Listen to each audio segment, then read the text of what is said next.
Bonjour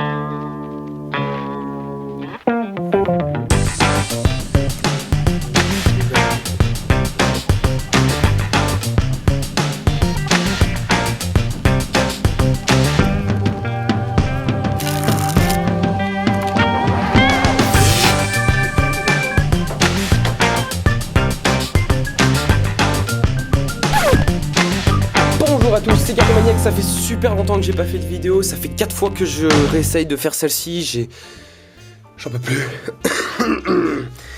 Ça fait longtemps que j'ai pas fait de vidéo, 4-5 mois je dirais. Je suis heureux de revenir, ça fait longtemps.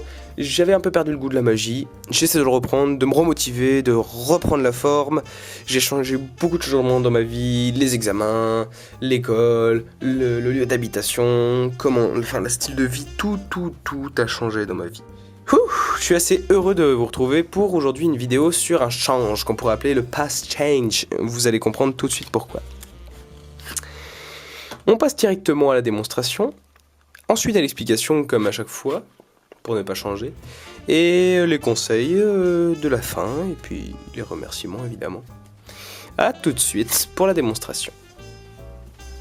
Alors j'ai ici un jeu Madison Rounders, très beau jeu, très pratique, très doux. Je crois que je vous ai fait une légère présentation là, une des dernières vidéos. Bref, un jeu totalement mélangé. Voilou. Deux méthodes pour réaliser ce change. La première, c'est de prendre tout simplement la première carte. Alors ça paraît complètement anodin, complètement inutile, mais je vous jure que ça marche. On prend la première carte, qui est un joker, bah dis donc. Et en fait, le principe de ce change, c'est juste de passer la main au-dessus pour la changer. Si c'est pas magnifique. Je viens de changer une carte en une autre. Vous y attendez pas du tout, mais c'est fait. Deuxième méthode. Donc, je vous l'avais dit, je vous le redis, il y a deux méthodes pour le faire. Je prends l'as de pique ici, et en fait, le principe étant de passer encore une fois la main dessus pour la transformer en 7 de pique. Et voilà, c'était pas plus compliqué que ça. Bon, maintenant je vous laisse deviner comment on fait. On se voit la semaine prochaine pour une nouvelle vidéo. Non, je déconne, ce serait vraiment très méchant. Méchant de ma part. On passe directement aux explications. Alors, pour l'explication de ce tour, pas plus compliqué, je vais vous expliquer deux méthodes pour le faire, les deux méthodes que je vous ai montrées au préalable. Première méthode, donc je vous avais dit, on retourne la première carte. J'ai un peu menti parce qu'il y avait quelque chose avant. Il fallait faire un Twisted Deck Card.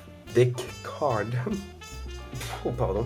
C'est-à-dire prendre la dernière carte, donc de toutes les manières que vous avez, soit avec un effleurement, derrière ou devant, ou alors un break avec le petit doigt, c'est comme vous le voyez, bref.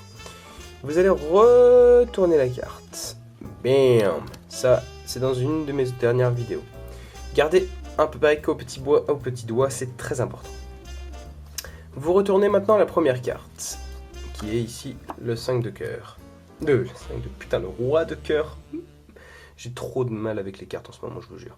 Bref, vous êtes dans cette position, le break au petit doigt en dessous. La seule chose à faire, je vais vous faire main un peu écartée. Eh bien, c'est pour ça qu'on pourrait l'appeler le past change. C'est parce que c'est basé sur la même idée que le Herman Pass. C'est-à-dire que vous allez passer votre carte d'un côté vers l'autre pour juste rabattre la carte avec votre main droite ou gauche, ça dépend quelle main vous utilisez pour la magie. Moi j'utilise des techniques de gaucher alors que je suis droitier. Pour retourner la carte, n'oubliez pas qu'il y a deux cartes, donc retournez-la en levée double. Vous verrez, c'est très simple à utiliser. On vous la refait rapidement. Vous retournez la première carte, la dernière carte en Twisted Deck Card. Retournez la première carte, vous avez gardé évidemment votre break au petit doigt. Vous venez faire votre passe en levant légèrement le paquet vers eux, excusez-moi, pour qu'ils évitent de voir le passement de carte. Et vous venez d'effectuer le change. Deuxième méthode, tout aussi jolie mais un peu moins réaliste, disons pratique. C'est que vous avez tout le jeu retourné, ce qui vous empêche, ou non, je dirais plutôt ce qui vous permet de ne pas avoir à faire des petites manipulations au début, c'est-à-dire retourner celle-ci, vu qu'elle est déjà retournée à l'intérieur du jeu, ni retourner celle-ci, vu qu'elle l'est déjà aussi. Ce qui est tout simple, c'est que vous n'avez juste à passer la carte ici, pour finalement finir votre tour sur un petit change de cartes. Je vous conseille de le faire, c'est très joli. Alors là je le rate un peu.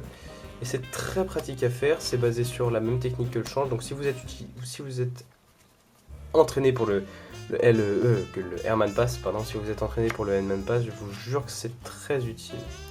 Ça sert, c'est très facile à faire et c'est magnifique.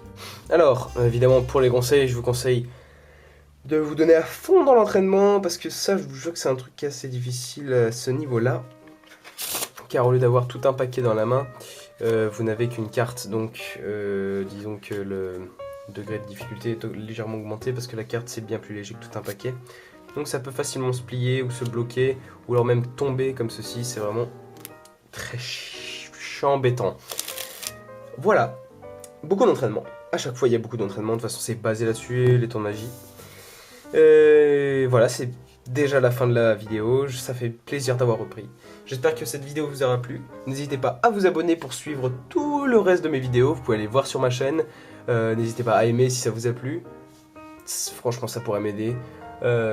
Partagez, divulguez ce message magique de bienveillance, car je ne souhaite que vous deveniez des magiciens de rêve et professionnels et super bons. Alors, partagez tout ça à ceux qui débutent ou alors qui voudraient continuer ou reprendre.